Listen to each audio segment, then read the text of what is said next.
السلام علیکم. آرام سے آرام. بسم اللہ الرحمن الرحیم. ہم نے کبھی اتنے لوگ دیکھے نہیں. عام طور پہ ہم 4-5 لوگ ہی 4-5 لائرز کھڑے ہوتے ہیں. یہ نادیہ خٹک کھڑی ہوتی ہیں. تو آج ماشاءاللہ اتنی رونق ہے. مجھے لگتا ہے جب ٹکٹ کا فائنل ہو جائے گا تو یہ جگہ ساری خالی ہو جائے گا, پھر اداس ہو جائے گی. خان صاحب اکیلے رہیں گے.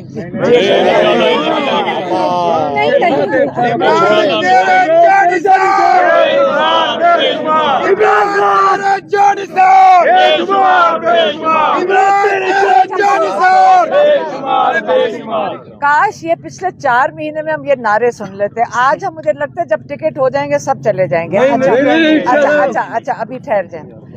خان صاحب نے آج جو پیغام دیا ہے انہوں نے اب ہمیں یاد رکھنا پڑتا ہے, اور ہماری کوشش یہ ہوتی ہے کہ جو کچھ انہوں نے کہا ہے بالکل انہی الفاظ میں آپ سے آگے ریلے کر دوں.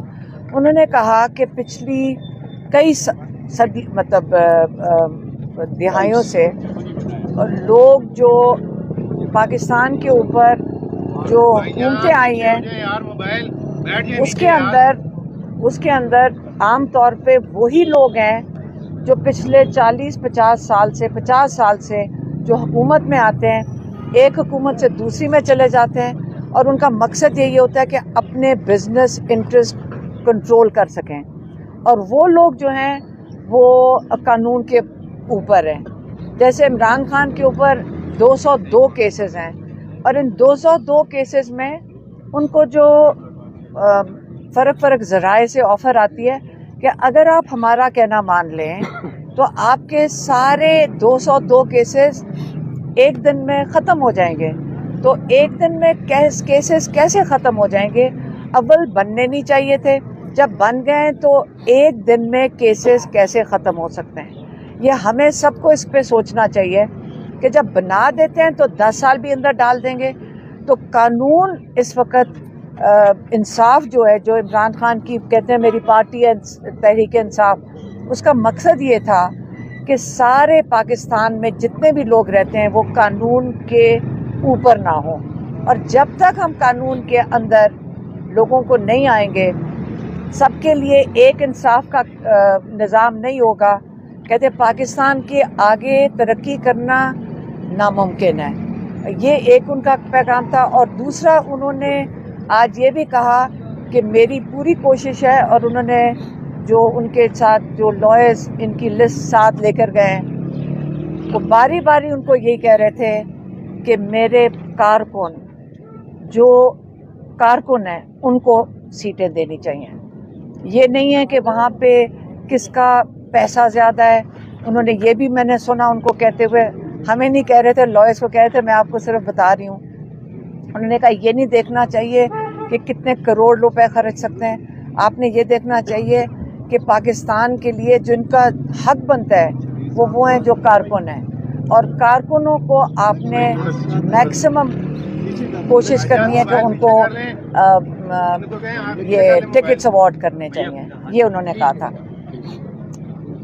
نے سوال ضرور پوچھنا ہوگا, یہ انہوں نے ضرور پوچھنا ہے. ہاں یہ بتائیے گا کہ آپ نے کچھ دن پہلے کہا تھا کہ جو سائبر کیس ہے اس سے متعلق برطانیہ اور امریکہ میں بھی کیس فائل کیے جا رہے ہیں, تو اس حوالے سے کوئی پیش رفت ہے کیا؟ کہیں پہ کیس فائل ہوا ہے یا وہ موخر ہو گیا ہے؟ موخر ہو گیا نہیں, اس کے بارے میں آپ کو جتنا کم بتائیں اتنا بہتر ہے. آپ کو جلد باہر سے پتہ چل جائے گا. 1-2 کیسز ایسے بھی فائل ہوئے ہیں, ضروری نہیں کہ ہم نے ڈائریکٹلی کیا ہوں, جس کے اندر وہ ڈیمانڈ کر رہے ہیں کہ جو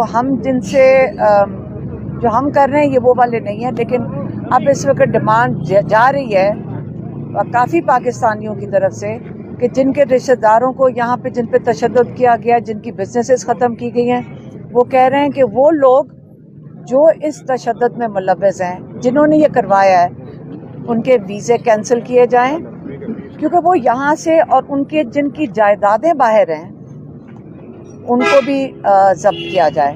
اور یہ صرف پاکستان کے لیے نہیں, اور ملکوں کے لیے بھی یہ ہو رہا ہے کہ جہاں پہ الیکشنز کے اندر دھاندلیاں ہو رہی ہیں, جو جب یہاں سے لوگ پیسہ لے کے انہی کے ملکوں میں جاتے ہیں جو کہ چیمپئنز ہیں ہیومن رائٹس کے, اگر انہی ملکوں میں ہمارا پیسہ جانا ہے اور ان لوگوں کا جو پاکستان کا پیسہ ہے جو باہر جا رہا ہے، تو کئی لوگ ہیں اس وقت جو کیسز فائل کر رہے ہیں کہ جو اس ظلم کے ذمہ دار ہیں ان کے ویزے بھی کینسل کیے جائیں، ان کی جائیدادیں بھی ضبط کی جائیں. شکریہ میم، تھینک یو سو مچ.